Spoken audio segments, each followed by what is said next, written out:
Buenos días, mis estimados suscriptores, público en general, muy buenos días. Hoy día viernes, el mejor día de la semana, yo espero que esté muy bien.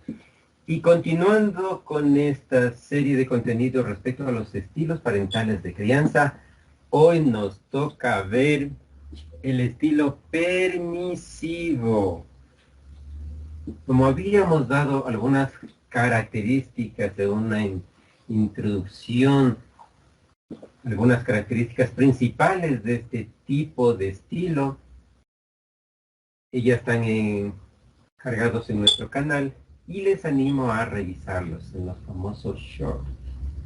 Así es que las características principales de este tipo de estilo son, ahora, esto es referente a los padres, ¿no? Después vamos a ver cómo actúa un niño bajo este estilo permisivo.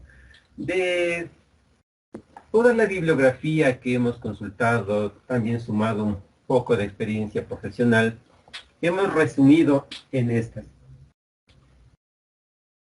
Los padres que tienen o sustentan un estilo parental de crianza permisivo, entre otras características, son indulgentes, no establecen restricciones, es decir, ellos se mueven bajo el concepto de no es que al chico hay que darle libertad, que él mismo explore, que él mismo descubra, etc.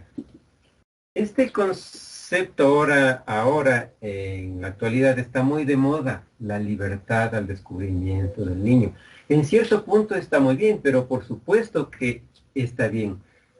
Pero debe ser siempre bajo la tutela, acompañamiento y guía y control de los padres. Son indiferentes ante las conductas positivas o negativas del niño. Pasividad ante comportamientos agresivos del pequeño hacia sus pares. Miren, papitos, mamitas. Esto se da, y lo veo en consulta, cuando sucede alguna dificultad de aprendizaje, fíjense en ustedes.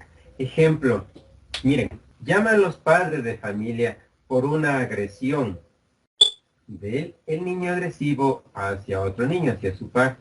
Resulta que en la reunión, la madre generalmente, ¿qué hace con el niño agresivo? Lo disculpa por su actitud. ¿Y saben cuál es la frase general que dicen? No, mi niño no es así.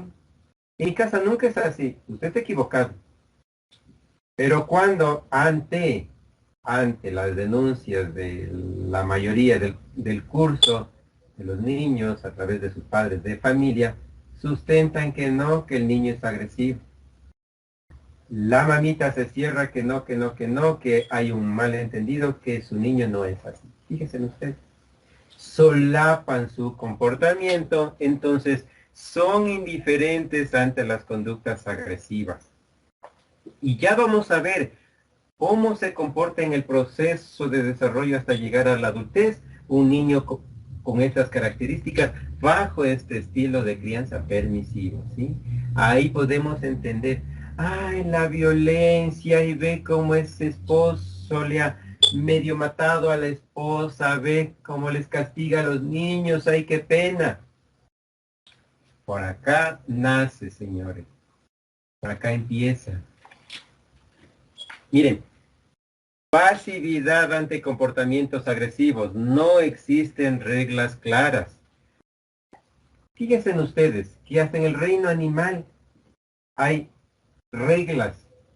¿Sí? Hay una especie de jerarquización. Fíjense en ustedes en el reino animal. Si se supone que nosotros somos más avanzados, somos animales racionales, más desarrollada nuestra capacidad de analizar, de pensar, de crear, pues entonces, y no queda aquí. Miren, ¿qué sucede? Cuando no existen reglas claras, y esto lo pueden ver en su trabajo, en el ambiente familiar, en la escuelita, en reuniones sociales, etcétera, entonces se da un ambiente familiar completamente desorganizado. Todos hacen lo que les da la gana, todos hacen lo que quieren, nadie se hace responsable por sus actos. Es un desorden completo. Pregunto yo, ¿por qué en los trabajos hay reglas? ¿Es que acaso el trabajo donde usted está se adapta a usted? No, así de simple, no. Usted se adapta a su trabajo. ¿Por qué? Porque hay normas, hay reglas. Y eso viene precedido de algo que se está perdiendo y se está tergiversando, que es el respeto, valores morales, éticos, comportamentales, que vienen desde el hogar. Continuemos. Nula autoridad, es decir, al padre o a la madre, le cuesta tanto que huye de poner o establecer normas de convivencia en su núcleo familiar. Miren, la comunicación es poco afectiva. Claro, al no haber normas, al no haber reglas, al existir un ambiente familiar completamente desorganizado, disfuncional, pues entonces, si yo tengo la vista buena de mis superiores, de mis padres, en hacer lo que yo quiera sin ningún control, pues entonces no existe una comunicación asertiva. Claro que no. Existe una exigencia de parte del niño hacia sus padres o cuidadores a modo de comunicación. Fíjense en ustedes. Ahora, esto sucede en los padres. Es decir, estas características de ese estilo permisivo de los padres. Y aquí se da un proceso complejo cuando, ejemplo, cuando el padre es permisivo y la madre es exigente, o cuando la madre es exigente y el padre es permisivo. Se da una ambivalencia conductual en el niño. Y el niño aprende y desarrolla la destreza de manipulación. Un profesional pediatra, muy amigo mío, me comentaba de la gran mayoría de niños que asisten a consulta, generalmente un alto índice de manipulación de parte del niño es hacia la madre. Y me decía él, porque biológicamente, psicológicamente existe un cordón emocional que los une. Entonces, aunque el niño fuese agresivo, impulsivo, conductas violentas, para ella siempre será el niño bueno, el correcto, el mejor. Y pues es así. ¿Por qué? Porque es su percepción de madre, ¿sí? Entonces, por ahí ya existe algo que ya hemos hablado en exposiciones anteriores, que es algo relacionado a la distorsión cognitiva de esa persona. Pase lo que pase, no es que es mi hijito, venga mi hijito para acá. ¿Sí? Entonces, quizá algo que les afecta mucho ya a los niños conforme van creciendo, conforme van atravesando sus etapas en teoría de maduración, es que los padres o cuidadores son indiferentes ante las conductas positivas o negativas del pequeño. Y es una lástima como hoy en día encargamos esa responsabilidad, que de cierto aquí en este tipo de estilo no existe por parte de los padres o cuidadores, lo reemplazamos esa figura paternal, ¿saben con qué? Con el celular, con la tablet, con el computador o con el Smart TV. Horas y horas sentados para que, entre comillas, mantenerlos, según ellos, controlados, tranquilos. O la frase que se dice usualmente, para que me dejen hacer. ¿Sí? Entonces, claro, cuando son pequeños, aún viendo sus conductas, dicen, no, es niño y ya se le va a pasar. No se le pasa, mamita, no se le pasa, papito. Aquellos que son religiosos, les recomiendo que lean el libro de Proverbios, donde habla acerca de la educación del niño, incluso de los primeros años de vida hasta los 3 años. les recomiendo que lean. A los que no son religiosos y se guían por lo que dicen las redes sociales, también investiguen un poquito más de cómo se comportará un niño bajo este estilo. Como habíamos explicado en una exposición anterior, para que unos padres sustenten este estilo, no viene solo.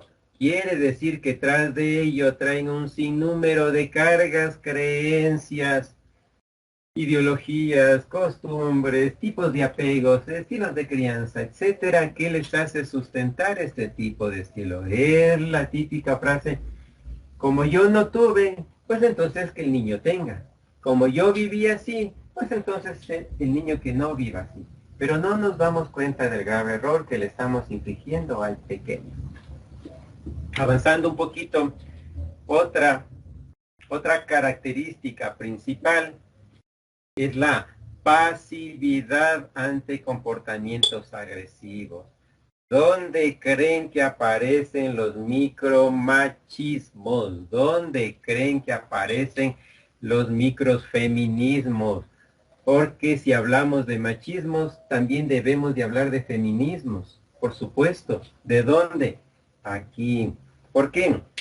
Porque estamos afianzando la conducta y el comportamiento agresivo en el niño, y el niño cree que está bien. Y cuando sale a su entorno social, que es principalmente la escuela, y no obtiene lo que quiere, ¿cómo creen que se comporta?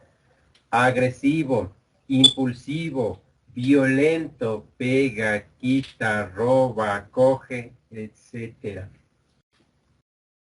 Nula autoridad, es decir, si el niño llega mal genio, llega pateando al perro, pateando a al papá, empujando a la mamá, tirando las cosas, y los papás, es que es un niño, ya va a aprender, déjelo nomás que aprenda. Como habíamos mencionado, la comunicación es poco afectiva, pero por supuesto, ¿por qué? Porque en ese tipo de entorno de ambiente familiar desorganizado no existe una comunicación asertiva, pero por supuesto que no. Esa conversación, entre comillas, se vuelve en exigencia de parte del pequeño hacia sus padres o cuidadores. Eso a breves rasgos con los padres. Ahora, vamos a ver cómo afecta y cómo se comporta un niño bajo este estilo de crianza permisivo. Como vemos entonces ahora, ¿cómo se comporta un niño que se desarrolla en un ambiente, en un estilo parental de crianza permisiva? Nos vamos a sorprender. Miren ustedes, una de las principales características en este tipo de niño, ¿saben cuál es? Es que tiene baja competencia social. ¿Y por qué es que tiene una baja competencia social? Si entre comillas, el niño es libre. El niño hace lo que quiere. Entonces, entre comillas, con esa libertad, el niño tendría la capacidad de desarrollar su creatividad. ¿Qué más? Desarrollarse. ¿Cómo? Socialmente. Es decir, debería de tener una interacción social que es fundamental para lograr el aprendizaje y la adaptación social. Y eso según Vygotsky. Nulo autocontrol y heterocontrol. Nulo autocontrol. ¿Pero de quién, pues? Del pequeño. Es decir, miren, crudo ejemplo. Algo pide en la casa, no hay, no le pueden conseguir, resulta que los padres que todo le complacen, esta vez pidieron la llave, se quedaron cerrados, no le pueden traer. ¿Cómo creen que va a reaccionar el niño? ¿Será que se controla? ¿Será que al escuchar la explicación del padre o la madre o ambos, para no complacerle en su deseo, él va a entender? Por supuesto que no. ¿Por qué? Porque la percepción del niño, imagínense, de esa criatura ya está, ¿cómo? Ya está distorsionada. Miren desde dónde aparece, desde dónde nace. Y me preguntarán, ¿cómo distorsionada? Si es un niño. Pues ahí, déjenme explicarles aquí un caso muy importante. Cuando viene el niño, en teoría, hablando aparte, lo que hereda biológicamente, el niño viene sin costumbres, miedos, hábitos, estereotipos, etcétera, sin complejos. Cuando empieza su interacción social con sus padres o cuidadores, es donde va absorbiendo, alimentándose de todos los elementos que le provee esos cuidadores o padres o ese núcleo familiar. Si hablamos de unos padres completamente disfuncionales, hablando disfuncionales que no quiere decir que simplemente es una familia donde hay violencia, donde hay consumo de sustancias, etcétera, no. La disfuncionalidad viene también a raíz de qué? De no comprender, entender qué es lo que yo estoy haciendo para generar una convivencia armónica en el hogar, padre y madre primeramente, y luego hacia los hijos y padres en el hogar. Entonces, el niño que crece bajo este entorno, bajo esos elementos, obvio, ya empieza a desarrollar su percepción distorsionado en cuanto a qué, a su comportamiento. Es decir, yo pido y al instante tiene que estar ahí como por arte de magia. Si es que tuvieran esos papitos esa pelota de Harry Potter, pero como no la tienen, entonces, ¿qué hacemos? Por más explicación que los padres den al niño, el niño no comprenderá. ¿Saben por qué? Porque el niño asimilará que todo lo que él pide tiene que estar ahí. Y si no está ahí, habrá berrinches, lloros, incluso insultos, incluso violencia hacia los padres. Estamos hablando de un niño, ¿no? Entonces, ese niño no tiene autocontrol, es decir, mira, Juanito, sabes que lo que tú pides no se puede, hijo, por esto, por esto, por esto. Si el niño tiene autocontrol, está bien, manita, está bien. Pero me compras después. Y acabó. Como dicen los españoles, punto pelotas. Y continuamos. Escasa motivación personal y social, pero por supuesto dicen algunos autores que la creatividad está vinculada a la motivación y a su vez la creatividad está vinculada, ¿saben a qué? A la necesidad. Si no hay necesidad, yo no tengo mi creatividad desarrollada. Pues obvio, si todo lo que pido, hasta muevo ya un ojo y saben lo que pido automáticamente me viene, entonces mi capacidad está reducida, no está desarrollada y obviamente no está potenciada. ¿Por qué? Porque está inactiva. Entonces, escasa motivación personal y social. Social, y se preguntarán, social, ¿y por qué social? Es obvio, cuando no hay motivación personal, cuando yo tengo o ya estoy en mi grupo social interactuando, sea en la escuela, en mi vida laboral y con mi pareja, ¿cómo piensan que voy a dar los elementos necesarios para qué? Para socializar. ¿Saben por qué? Porque no tengo desarrolladas mis habilidades sociales, mi empatía, mi asertividad no existe. ¿Dónde se quedaron? Están ahí, pero no están desarrolladas en el pequeño. Nulo respeto hacia normas y personas. Aquí sucede un conflicto grandísimo, sobre todo cuando los niños son insertados al sistema escolar. ¿Sí? ¿Por qué? Es simple, papitos. No lo respeto a normas, hasta aquí nada más, solo hasta aquí.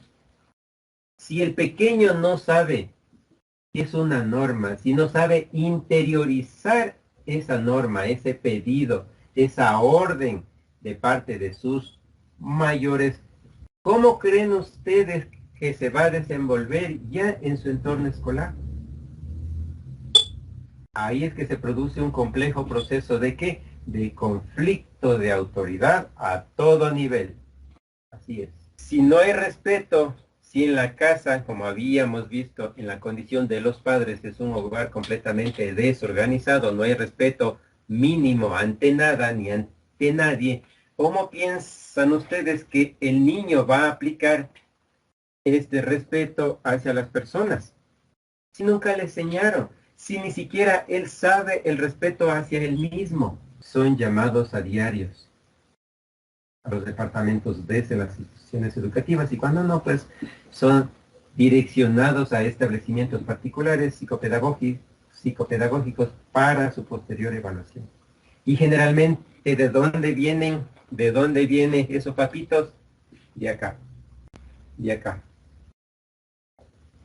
De un estilo parental de crianza completamente permisivo.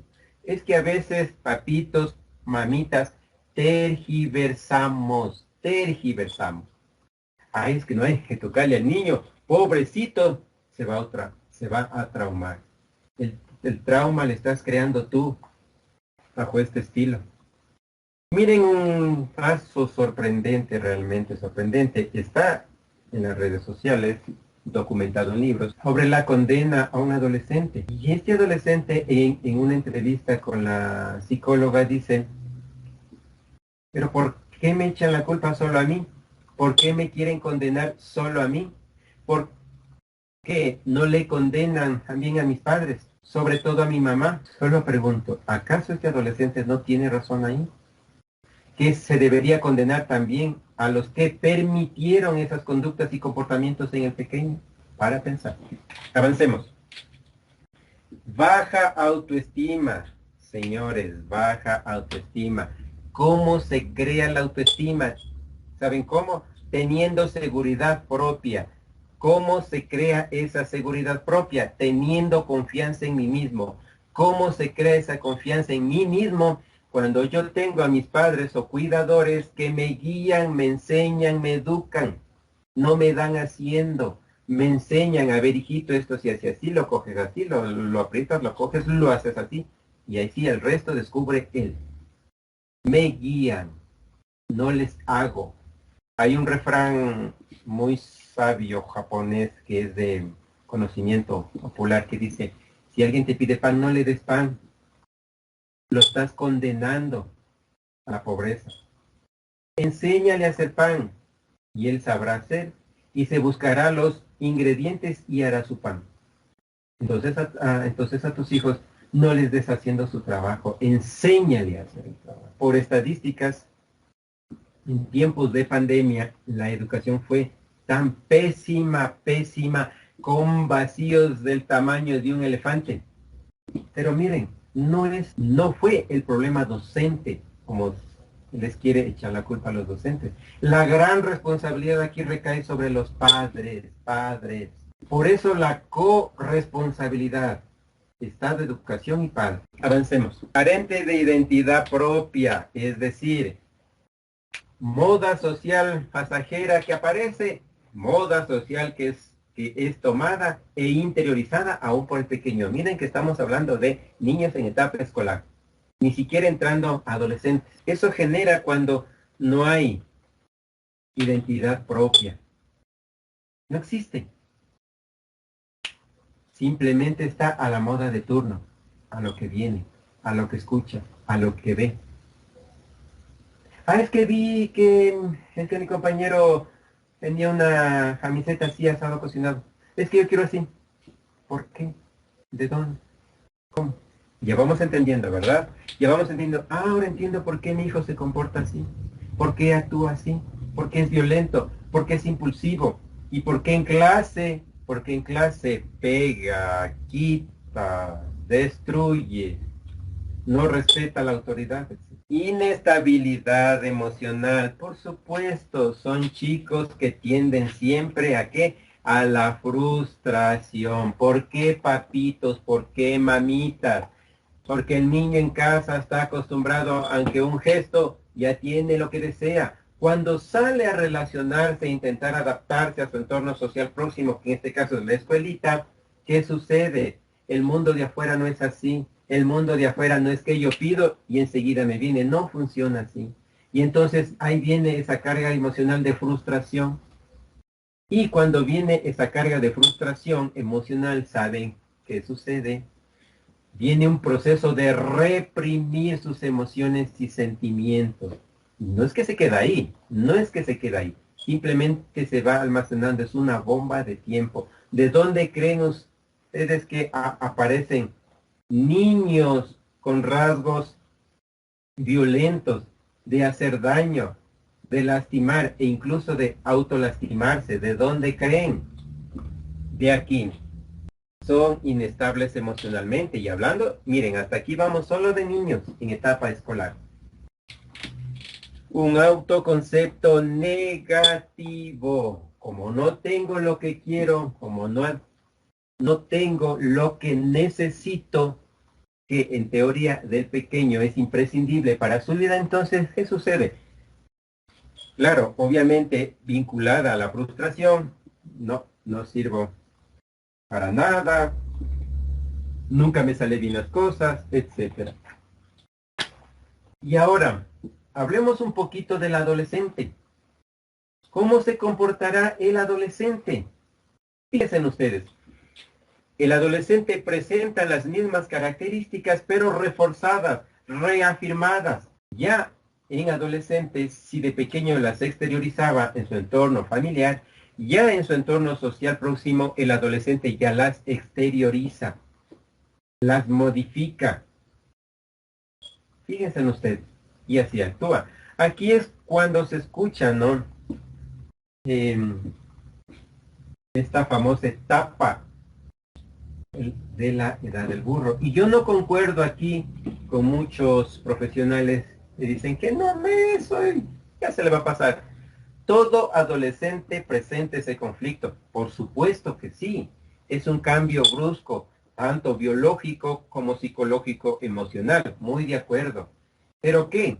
De ese comportamiento, de ese conflicto, sea violento, destructivo, se autoflagele, en eso no estoy de acuerdo. ¿Por qué? Porque son los padres o cuidadores los responsables de guiar, controlar y encaminar al pequeño. No es que mi hijo tiene ese carácter fuerte, es igualito a la mamá, es igualito al abuelo, es igualito al papá. El temperamento se hereda hasta cierto punto y se va adquiriendo, elementos se lo van modificando a lo largo de su proceso de desarrollo, al igual que su carácter. Y esos elementos dan forma a su personalidad. ¿Y es quién? Los padres, ¿para qué? Para saber guiar y encaminar esa energía fuerte para lograr sus objetivos sin dañar a sus semejantes. Ahora, ¿cómo actuará entonces un adolescente con este tipo de estilo permisivo? Baja competencia social. Es decir, ya cuando empiezan a aflorar esos deseos, esos gustos, esas atracciones hacia el sexo opuesto, ¿qué creen que sucede? O incluso hacia el mismo sexo, ¿qué creen que sucede? El adolescente ya, con proceso de desarrollo de la juventud, cree que lo que él tiene le pertenece, cree que su pareja le pertenece, que nunca se puede ir y que ella tiene o él tiene que hacer todo, es decir, un cumplidor de sus deseos. Se vuelven un esclavo sentimental, un esclavo emocional, un dependiente de nulo autocontrol. Pero por supuesto, si de pequeñito ya exteriorizaban esos impulsos violentos, de gritos, de violencia física, lanzar cosas, etcétera, ¿cuánto más de adolescente? Riñas, peleas, sin medir las consecuencias. Hay datos registrados de accidentes entre adolescentes que han causado hasta la muerte o daños irreparables a sus semejantes. Y claro, cuando se entrevista, el sujeto menciona, es que yo no quería hacerle eso. Es que fue un accidente. ¿A quién echamos la culpa ahí? ¿Al adolescente? ¿A quién? ¿Al sistema educativo? ¿A quién? ¿Al Estado? No, a los padres. A los padres. Escasa motivación. Aquí viene el alto índice de consumo de sustancias en adolescentes y jóvenes. ¿Por qué? Porque no tienen motivación de vida, motivación de ser. No saben lo que es una meta, hacia dónde van, simplemente viven porque tienen casa donde comer, hay lo necesario, pues lo que la vida traiga. Personal y social. Ya a esas alturas, a esa edad, ya esto es más grande, ya está magnificado, y cuando está magnificado ya controla al sujeto, a la persona. Y social, ¿cuándo? Como el chico presenta esta escasa motivación, ¿dónde creen que la buscan? Aquí, señores. Aquí la buscan, en su entorno social próximo.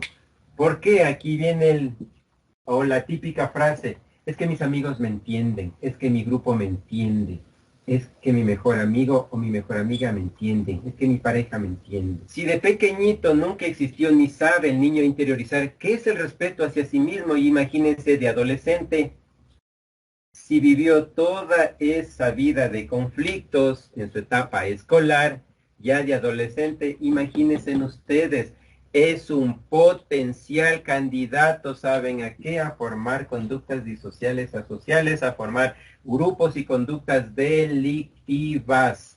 Y ustedes seguramente me dirán, no, exagerado. No estoy exagerando, no lo digo yo, no es invento mío. Lo dicen muchos autores y las estadísticas. ¿Desde dónde comienza? Como nunca supo interiorizar qué es respetar a una norma, ¿cuánto más a las personas? Aquí son este tipo de personas, hablando del sexo masculino, que tienen varias parejas, incluso hijos, y seguirán teniendo. Y cuando se les pregunta, ¿saben qué responden? Es sorprendente, pero ¿saben qué contestan?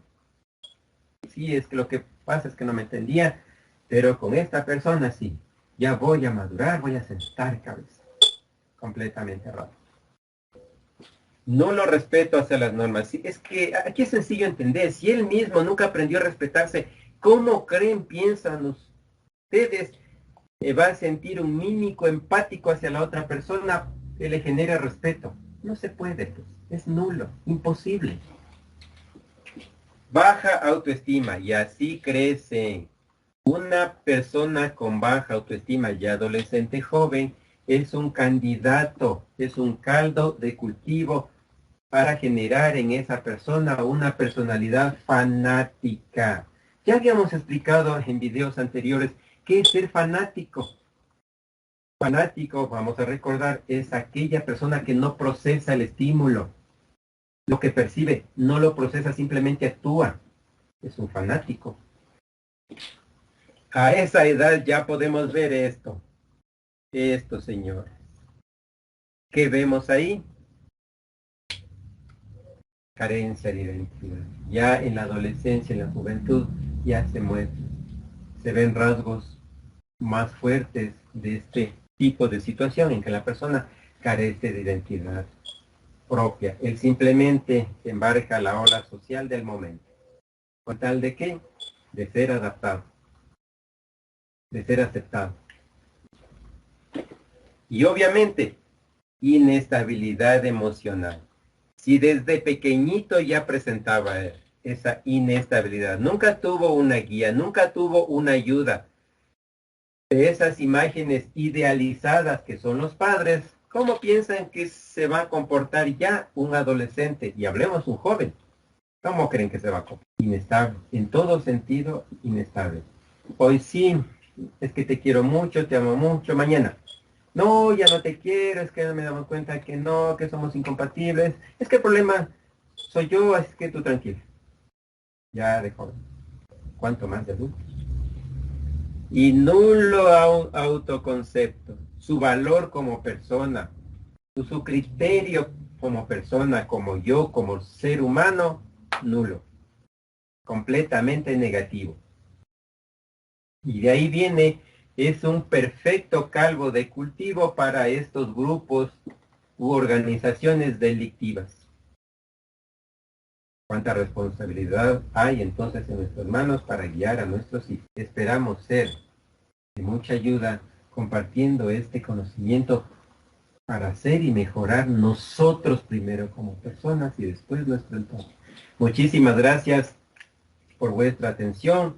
Suscríbete, comparte. Si estás de acuerdo con este tipo de contenido, si tienes preguntas, deja tus preguntas, deja tus experiencias, tus comentarios y nosotros estaremos gustosos de leerlas, compartirlas y de preparar material para responder a tu pregunta, ¿sí? Nos vemos en el siguiente material sobre estilos de crianza.